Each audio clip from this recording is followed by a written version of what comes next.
Community property. California is a community property state.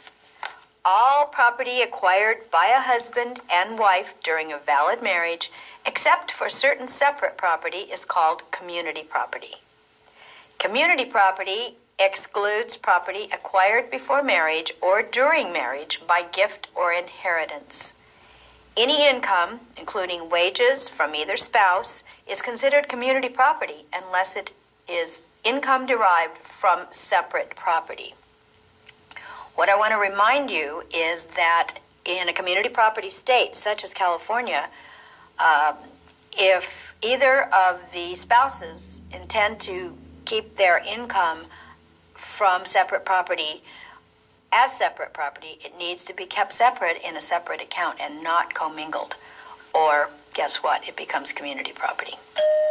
Remember, separate property is all property inherited or earned, or an example might be you own an apartment building before you get married, and that stays separate property.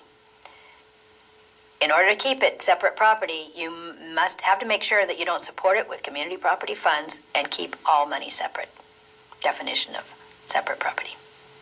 Property excluded from community property treatment. Property owned before marriage. Property acquired by either of the parties during marriage by gift or inheritance. Income derived from separate property. Community property cannot be sold or encumbered by only one of the partners. Either spouse may lease community property for up to 1 year or may sign a listing agreement to put a property on the market. Although a listing agreement signed by the husband or wife is enforceable, both must accept and sign any contract to sell the community property. Either spouse may buy real or personal property without the consent of the other. Both are bound by the contract made by either one, unless the new property is bought specifically as separate property with funds from a separate property account. When vesting is community property, and you'll recall vesting is how one takes title, there is no will. The surviving spouse inherits all community property by intestate succession. If you recall, intestate succession means someone dies without a will. This is important to know, particularly with multiple marriages for estate planning. Property may be owned with the intention that it go to one's children, only to learn after the parent's death that children of the first marriage are no longer natural heirs. If there is a subsequent husband or wife and no will has been made, the new spouse will become the natural heir to any property owned or community property. Regarding separate property, if there is no will, the surviving spouse gets 1/2 and one child gets 1/2. If there is more than one child, the surviving spouse gets 1/3 and the children get 2/3. Tenancy by the entirety. In California, husband and wife do not take title in tenancy by the entirety. A married couple in California has 3 choices when it comes to how they may take title. However, unless otherwise stated, title is presumed community property. The first is joint tenancy, which includes the right of survivorship if one of the spouses dies, which may also include a tax liability for the surviving spouse. The second is community property, which does not include the right of survivorship, but also includes probate after a spouse dies and all the costs involved in that process. The third type of vesting allowed in California is community property with the right of survivorship, which includes the better of the first 2 types of vesting. There is no particular tax liability because of the death of a spouse, and there is no probate with its seemingly endless costs. This is the end of topic 1, property, estates, and ownership. We've studied water rights, dower and courtesy, homestead, and community property. In this section, I'll be talking about easements, encroachments, and transfer of ownership. Encumbrances. An encumbrance is a non-possessory interest in real property that's held by someone who is not the owner. Anything that burdens or affects the title or the use of the property is an encumbrance. A property is encumbered when it's burdened with legal obligations against the title. There are two types of encumbrances. Those that affect the title, known as financial encumbrances, and those that affect the use of the property, known as non-financial encumbrances. Easements are a non-financial encumbrance. An easement is the right to enter or use someone else's land for a specified purpose. An interest in an easement is non-possessory. That means the holder of an easement can use it only for the purpose intended and may not exclude anyone else from using it. Easement by necessity. In California, an easement by necessity is subject to a fairly strict rule that it can only be recognized when one parcel has been created out of another and the resulting parcel would be completely inaccessible without access across the parent parcel from which it was created. An example would be if you own a property and you divide it in half and sell half of it. However, you sold the back half that did not have access for ingress or egress. So that would be an example of an easement would be created across your parcel for ingress and egress. If a parcel has legal access to a public roadway, even if it is circuitous and inconvenient, such as crossing an unpaved hill when a public road could be reached across a shorter path, then an easement by necessity cannot be created because it is not, in fact, a necessity. It's automatically terminated when another ingress-egress becomes available.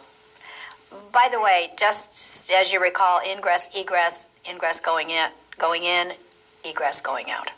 Because modern requirements for the creation of parcels through the Subdivision Map Act require that every new parcel have legal access to a public road, easements by necessity will usually be a problem only with parcels created many years ago or created when someone subdivides land illegally by deed.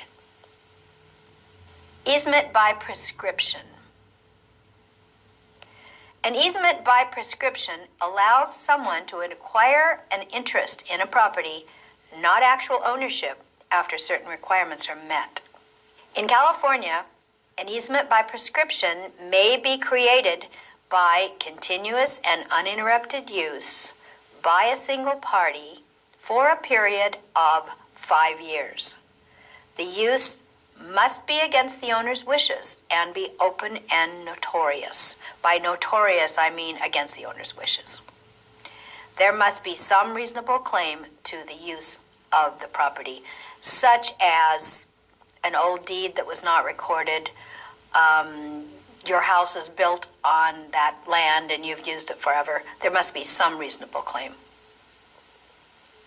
Encroachments. An encroachment is the intrusion into, under, or over the property of another without that person's permission. All encroachments qualify as a nuisance as well as a trespass. In California, the statute of limitations to remove an encroachment is 3 years after discovery of the encroachment, or the improvements will be allowed to remain. When property is transferred in California, a survey is not required. Therefore, disputes regarding boundary encroachments are common. Typically, encroachment disputes involve buildings, fences, driveways, and landscaping. Transfer of ownership. Real property may be acquired and conveyed by will, succession, accession, adverse possession, and transfer. First, will. We all know what a will is, a transfer of property after someone dies.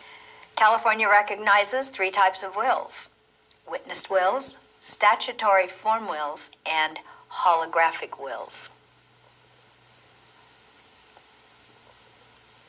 A witnessed will. A witnessed will, usually prepared by an attorney, is signed by the maker or the testator and is witnessed by at least two persons. A witnessed will is valid in California if its execution complies with the law of California, or with the law of the place of its execution if it was executed outside of California, or the law of the place where the testator was domiciled at the time of the testator's death. According to Probate Code 6110, in order for a witnessed will to be valid, it must have certain required elements. Requirements for a witnessed will include, must be in writing, signed by the testator or signed by someone else in the testator's presence and at the testator's direction. Must be witnessed by at least two persons, each of whom was present at the same time, witnessed either the signing of the will or the testator's acknowledgement of the signature or of the will, and understand that the instrument they sign is the testator's will.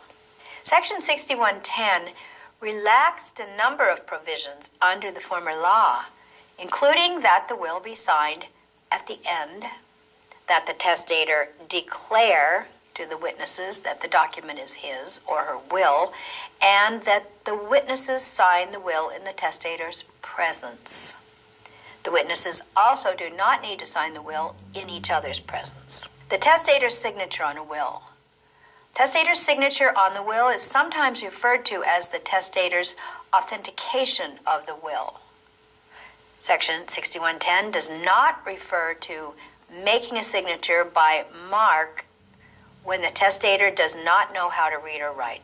A mark would be typically an X. However, cases decided under earlier versions of the probate code held that the earlier statutes, when read together with Code of Civil Procedure 17, which defines a signature as including a mark, meant that a will could be signed in that way. Today, Section 6110 allows someone other than the testator to sign the will physically if, for example, the testator is blind to infirm. This provision requires that the person acting for the testator sign the will in the testator's presence and at the testator's direction. Witness